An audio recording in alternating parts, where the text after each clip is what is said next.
Maya had always been a curious girl who loved to explore old buildings and forgotten places around her small town. And on that particular summer morning, she decided to visit the abandoned mansion at the end of Willow Street that everyone said was haunted, but she never believed in ghosts or silly stories like that. The mansion had been empty for over 50 years, and nobody knew who had lived there before, though the old people in town would sometimes whisper about a mysterious family that had disappeared one night without any warning or explanation. Maya packed her backpack with a flashlight, some snacks, a bottle of water, and her favorite notebook where she wrote down all her discoveries. And then she told her grandmother that she was going out to play with her friends, which was not exactly the truth, but she knew her grandmother would never let her go to that old mansion alone. The walk to Willow Street took about 20 minutes, and Maya enjoyed every step of it because the summer breeze was cool and the birds were singing beautiful songs in the trees above her head. When she finally arrived at the mansion, she stopped and stared at it with wide eyes full of wonder and excitement. And she had to admit that the building did look a little bit scary with its broken windows, crumbling walls, and the wild vines that had grown all over it like green snakes trying to swallow the whole house. But Maya was brave, and she was not going to let a few broken windows stop her from having the adventure of her life. So she pushed open the rusty iron gate, which made a loud creaking sound that echoed through the empty street. She walked up the stone path that was covered with weeds and dead leaves, and she noticed that the garden must have been very beautiful once upon a time because she could still see the remains of flower beds and a stone fountain with a statue of an angel in the middle. The front door of the mansion was huge and made of dark wood with strange symbols carved into it that Maya had never seen before. And when she touched the door handle, she felt a strange tingling sensation in her fingers that made her heart beat faster.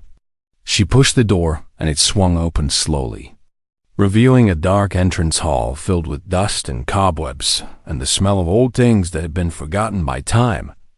And Maya turned on her flashlight and stepped inside with careful feet.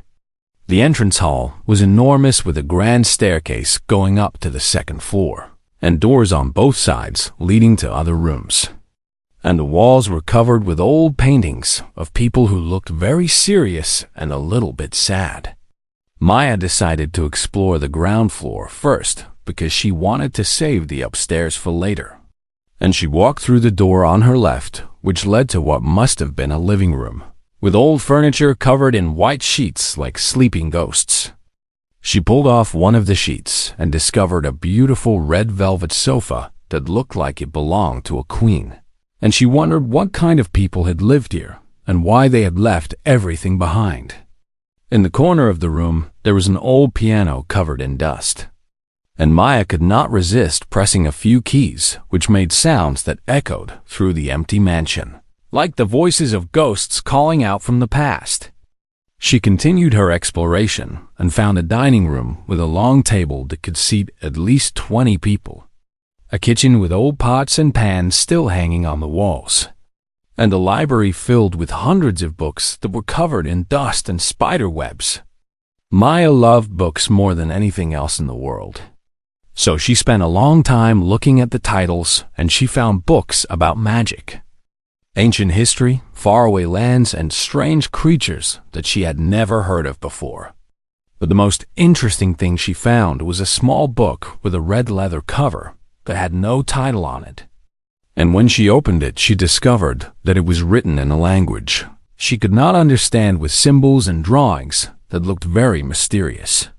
She put the book in her backpack because she wanted to study it later. And then she noticed something strange about the bookshelf in the corner of the library. There was a small gap between two of the shelves that looked like it might hide something behind it. And when Maya pushed on the shelf, it suddenly moved to the side and revealed a hidden door that was painted black with a silver handle shaped like a snake. Maya could not believe her eyes, and her heart was beating so fast that she could hear it in her ears. And she knew that she had discovered something amazing that nobody else had found in 50 years.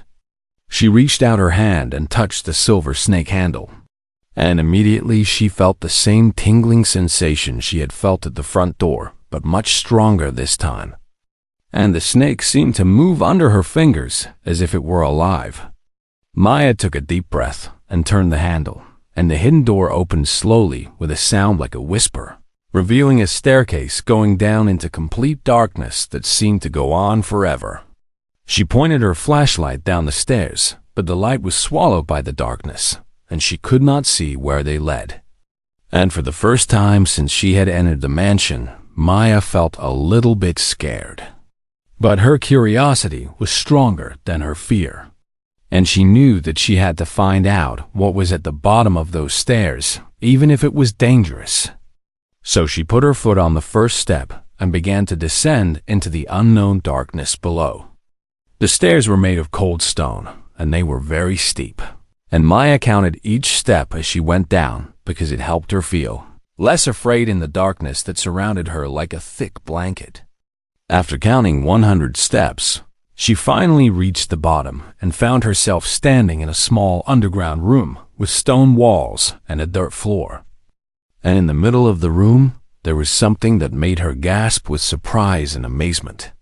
It was a door unlike any door she had ever seen before, and it was glowing with a soft blue light that seemed to come from inside it.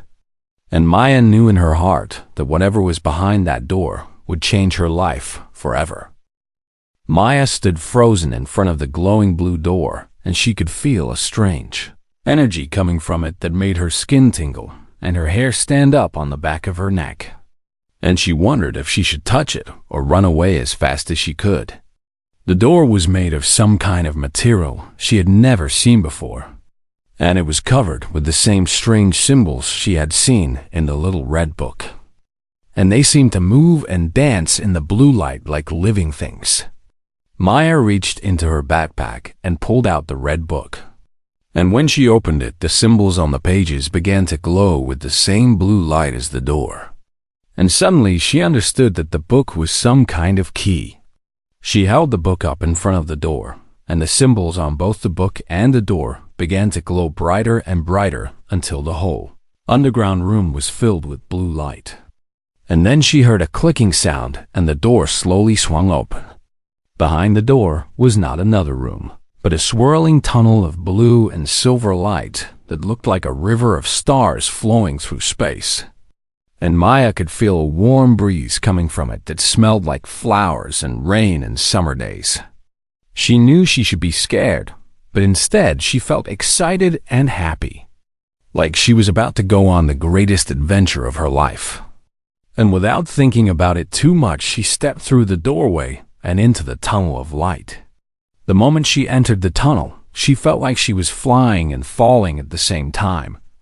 And colors swirled around her in beautiful patterns that she had never imagined before. And she could hear music that sounded like 1,000 tiny bells ringing together. The journey lasted only a few seconds, but it felt like hours. And then suddenly Maya found herself standing on soft, green grass under a bright purple sky, with 2 suns shining down on her from above. She looked around in amazement and saw that she was standing on a hill overlooking the most beautiful valley she had ever seen, with crystal clear rivers, forests of silver trees, and mountains in the distance that sparkled like diamonds in the sunlight. Maya could not believe what she was seeing, and she rubbed her eyes to make sure she was not dreaming. But when she opened them again, everything was still there, and she realized that she had traveled to another world. In the valley below, she could see a city with tall towers made of white stone and golden roofs that reflected the light of the 2 suns. And she could hear the faint sound of music and laughter carried on the wind. Maya started walking down the hill toward the city because she wanted to meet the people who lived there and find out where she was. And as she walked, she noticed that the flowers along the path were colors she had never seen before, and they seemed to turn their faces toward her as she passed. The grass was soft under her feet, and the air was sweet and fresh. And Maya felt happier than she had ever felt in her whole life, like she had finally found a place where she truly belonged. As she got closer to the city, she saw a figure walking toward her on the path. And when they got close enough to see each other clearly, Maya gasped because the figure was not a human being. It was a tall creature with silver skin and large purple eyes. And it had long flowing hair, the color of moonlight, and wore a robe made of what looked like woven starlight. And it was smiling at Maya in the friendliest way. The creature stopped in front of her and spoke in a voice that sounded like music. And even though it was speaking a language Maya had never heard before, she somehow understood every word. "Welcome, traveler from the other world," the creature said. "We have been waiting for you for a very long time, and we are so happy that you have finally found the door and come to visit us." Maya was so surprised that she could hardly speak, but finally she managed to say, "Who are you, and what is this place, and how do you know about me?" The creature laughed gently and said, "My name is Zara, and this world is called Luminara, and we have known about you since the day you were born, because you are very special, Maya." Maya could not understand how Zara knew her name, or why she would be special, and she had so many questions she did not know where to begin. Zara seemed to understand her confusion and said, "Come with me to the city, and I will explain everything to you, and you will meet the Council of Elders who have been waiting to see you for many years." Maya followed Zara down the path toward the city, and as they walked, Zara told her about the world of Luminara and its people who were called the Luminari. The Luminari were an ancient race who had lived in peace and harmony for thousands of years. And they had magic powers that allowed them to do amazing things like control the weather, talk to animals, and even travel between worlds. Long ago, the Luminari had discovered Earth, and they had visited it many times. And some of them had even lived there among humans and taught them about art and science and music. But then something terrible had happened, and an evil force called the Shadow had appeared and started to destroy the connection between the two worlds. And the Luminari had been forced to close all the doors between Earth and Luminara to protect both worlds from the darkness. Zara explained that only one door had been left open, hidden in the old mansion, waiting for the right person to find it and open it again. "But why me?" Maya asked. "I am just an ordinary girl, and I do not have any special powers." Zara smiled and said, "You are not ordinary at all, Maya, and you have powers inside you that you do not even know about yet. And that is why the door chose you to be the one who would come to Luminara and help us fight against the Shadow."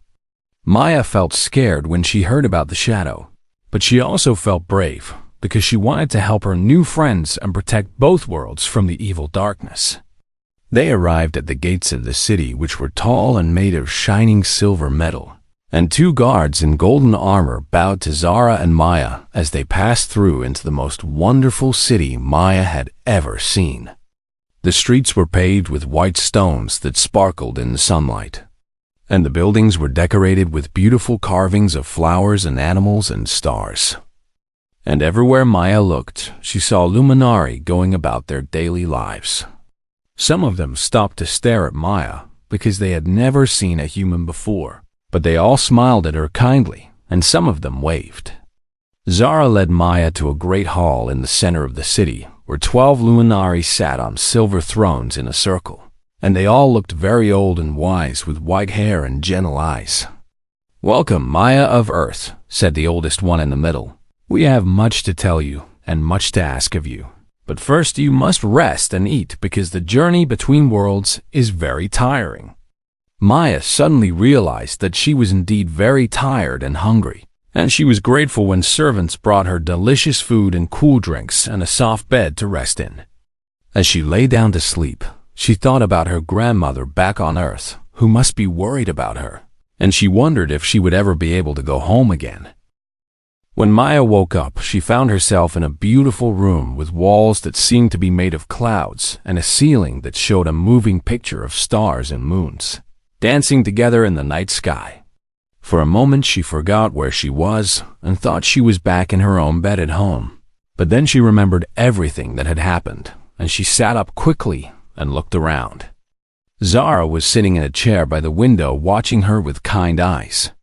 And when she saw that Maya was awake, she smiled and said, "Good morning, dear friend. I hope you slept well because today is going to be a very important day." Maya stretched her arms and said, "I slept better than I have ever slept before, and I had the most wonderful dreams about flying through the stars." Zara laughed and said, "Those were not just dreams, Maya, because when you sleep in Luminara, your spirit sometimes travels to other places and sees amazing things." After Maya had eaten a delicious breakfast of sweet fruits and warm bread with honey, Zara took her to meet the Council of Elders again in the Great Hall. The 12 wise luminari were sitting on their silver thrones, just as they had been the day before, and they all looked at Maya with serious faces that told her something important was about to happen. The oldest elder, whose name was Aldris, stood up and spoke in a deep voice that echoed through the hall. "Maya of Earth, we must tell you the truth about who you are and why you were able to open the door that has been closed for 50 of your Earth years." Maya felt her heart beating fast as Aldris continued. "Long ago, before you were born, your grandmother came to Luminara just as you have done. And she was a great hero who helped us fight against the shadow when it first appeared." Maya could not believe what she was hearing, and she said, "My grandmother came here? But she never told me anything about this place or about magic or about anything." Aldous nodded sadly and said, "She had to keep it a secret to protect you, because the shadow has spies on Earth who would have tried to hurt you if they knew you were the granddaughter of the great hero Luna." Maya suddenly remembered that her grandmother's name was Luna, and she felt tears in her eyes as she realized that her sweet, old grandmother had once been a brave warrior in another world.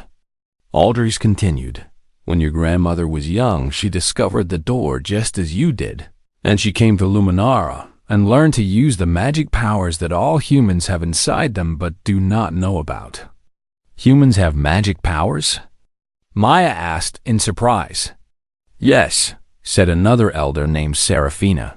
"All humans are born with magic inside them, but most humans never learn to use it because they do not believe it exists." Seraphina explained that Maya's grandmother had been very special because she believed in magic and she learned to control it very quickly. And she used her powers to help the Luminari seal away the shadow in a dark prison far from their world. But the shadow had not been destroyed, only trapped. And now, after 50 years, it had grown strong again and was trying to break free from its prison.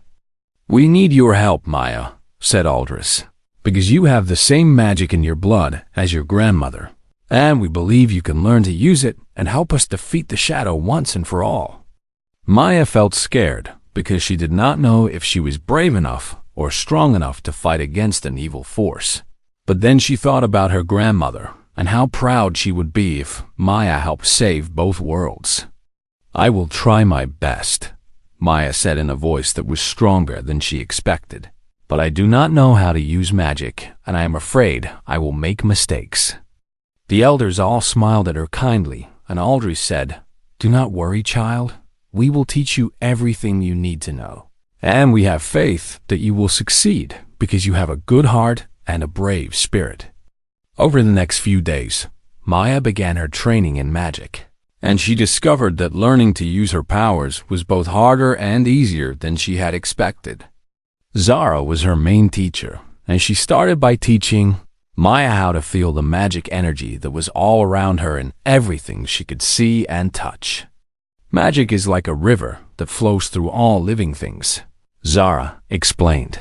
"And once you learn to feel it, you can learn to control it and make it do what you want." At first, Maya could not feel anything at all, and she got frustrated and wanted to give up. But Zara was patient and kind and kept encouraging her to try again. Then one day, while Maya was sitting by a beautiful waterfall in the palace gardens, she suddenly felt something warm and tingly flowing through her body like electricity. She looked down at her hands and saw tiny sparks of blue light dancing on her fingertips, and she laughed with joy because she had finally found her magic.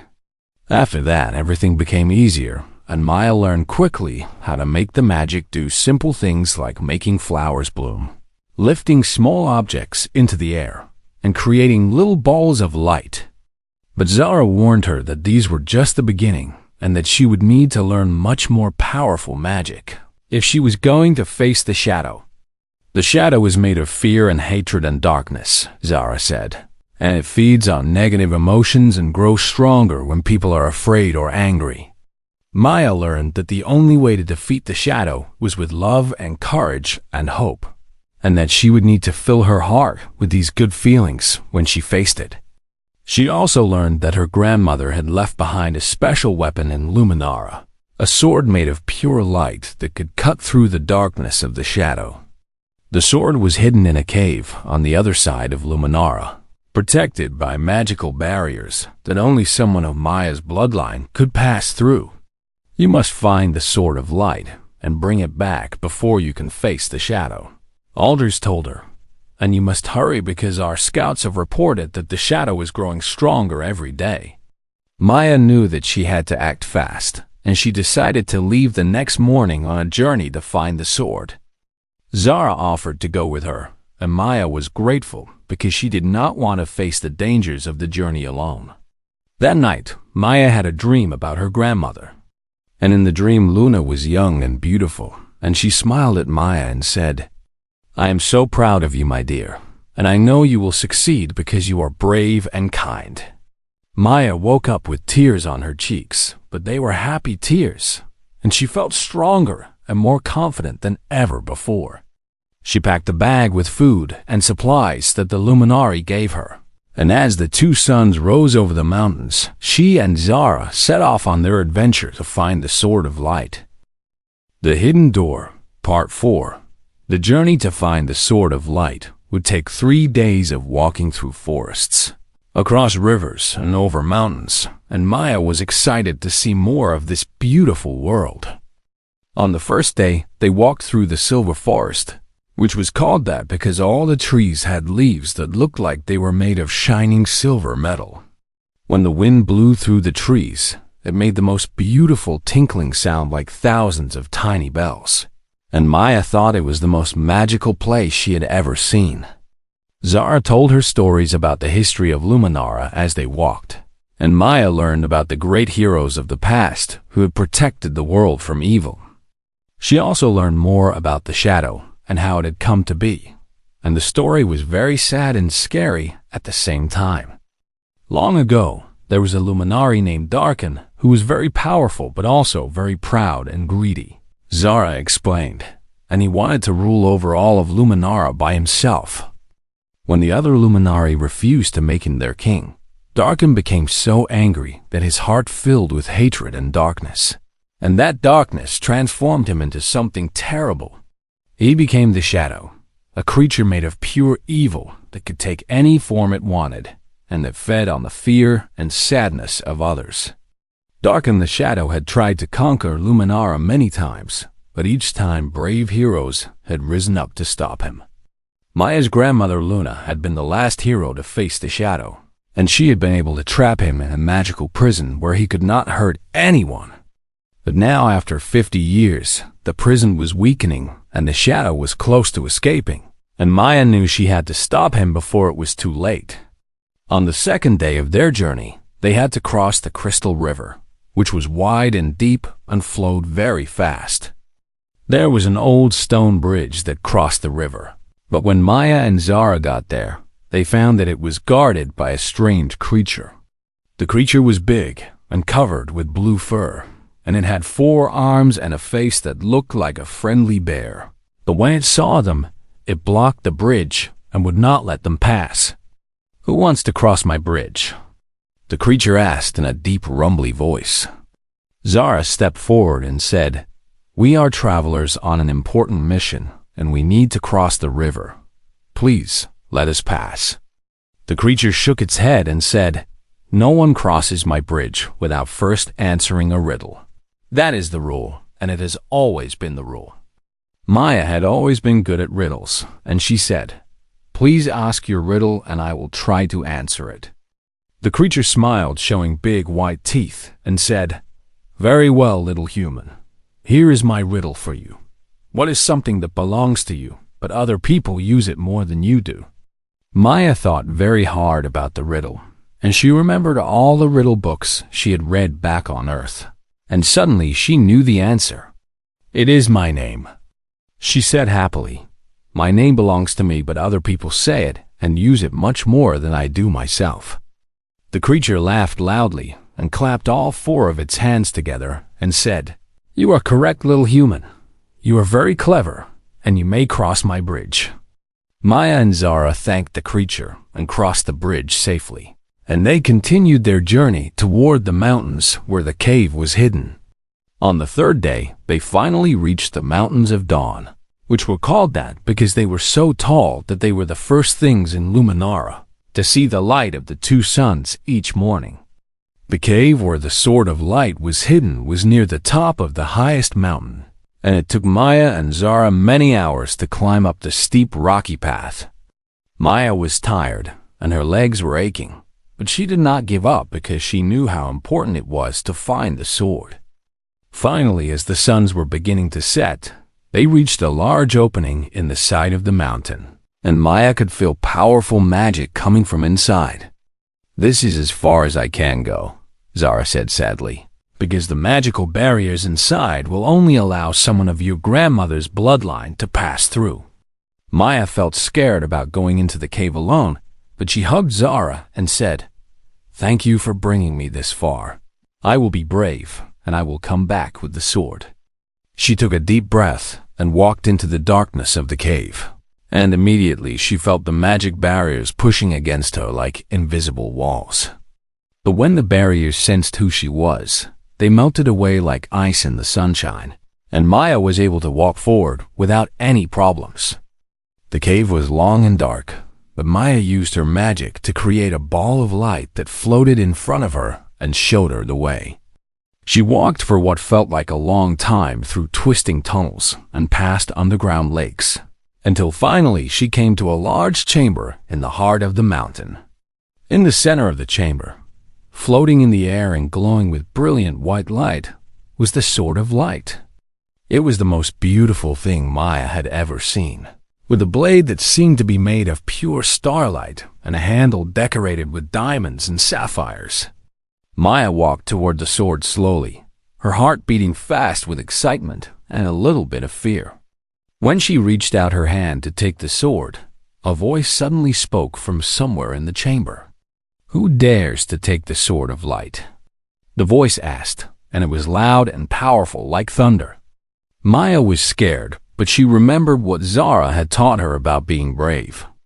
And she said in a strong voice, My name is Maya, and I am the granddaughter of Luna, and I have come to take the sword so I can defeat the shadow and save both our worlds. There was a long silence, and then the voice spoke again. But this time, it was soft and kind.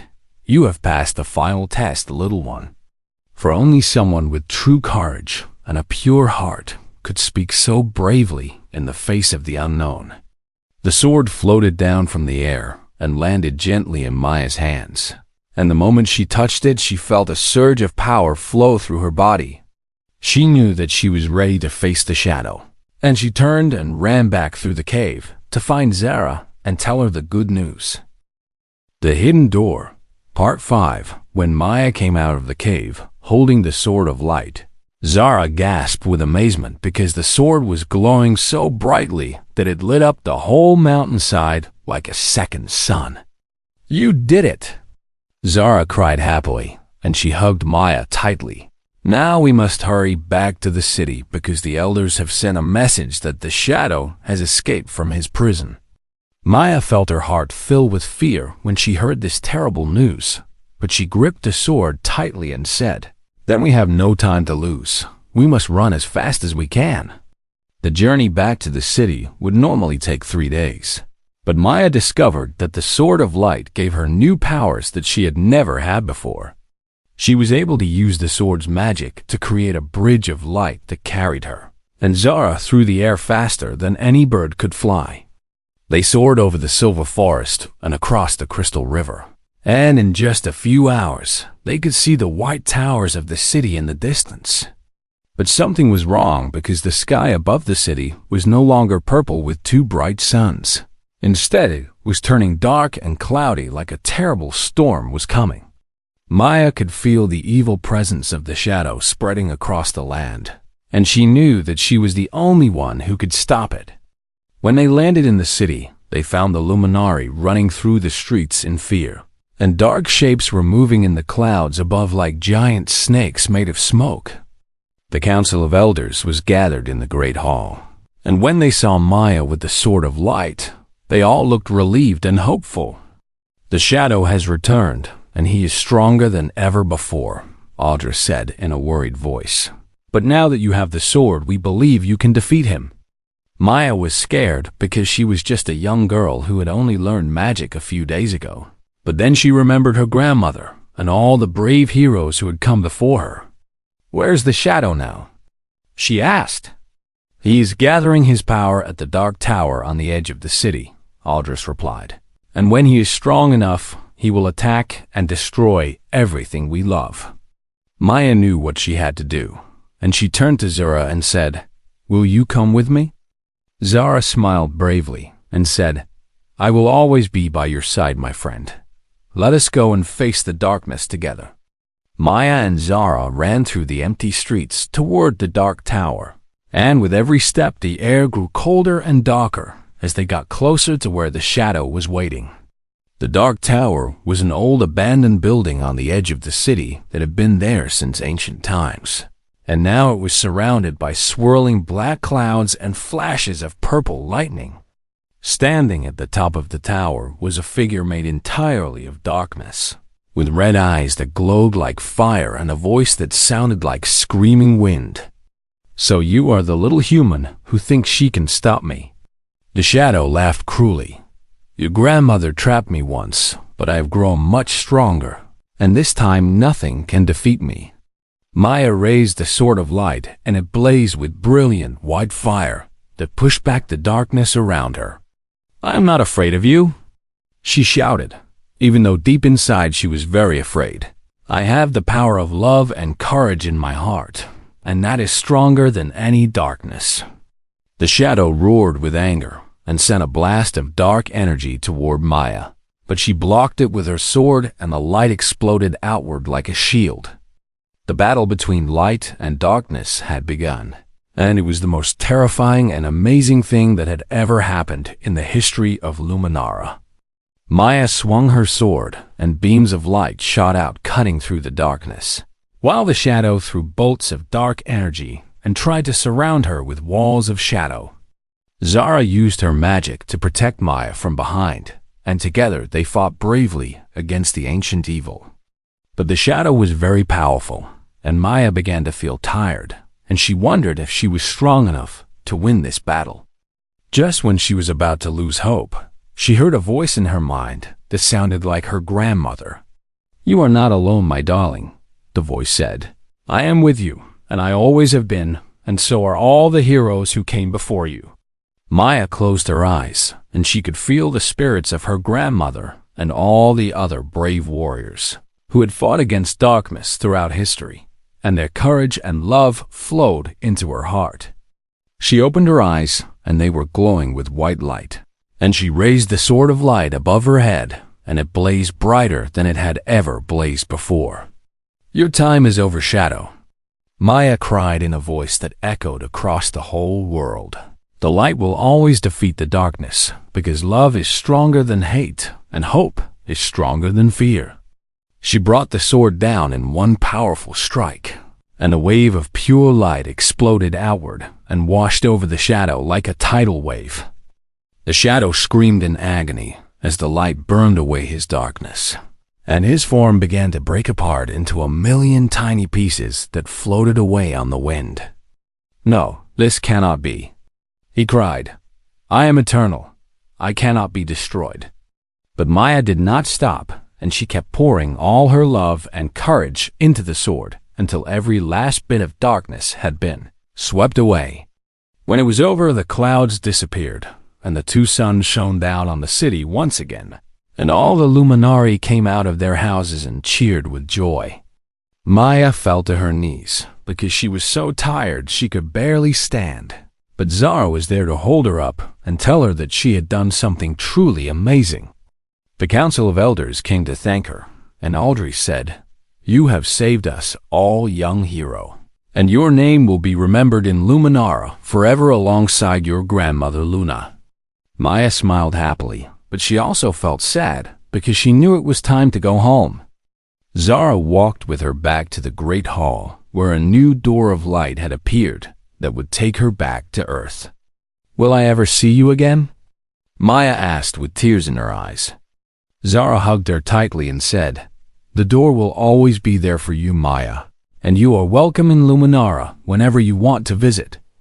Maya stepped through the door and found herself back in the library of the old mansion, and the sun was setting outside the windows. She ran all the way home, and when she got there, her grandmother was waiting on the porch with a knowing smile on her face. "I think we have a lot to talk about," her grandmother said, and Maya hugged her and laughed and cried at the same time. From that day on, Maya's life was never ordinary again, and she grew up to have many more adventures in Luminara, but those are stories for another time.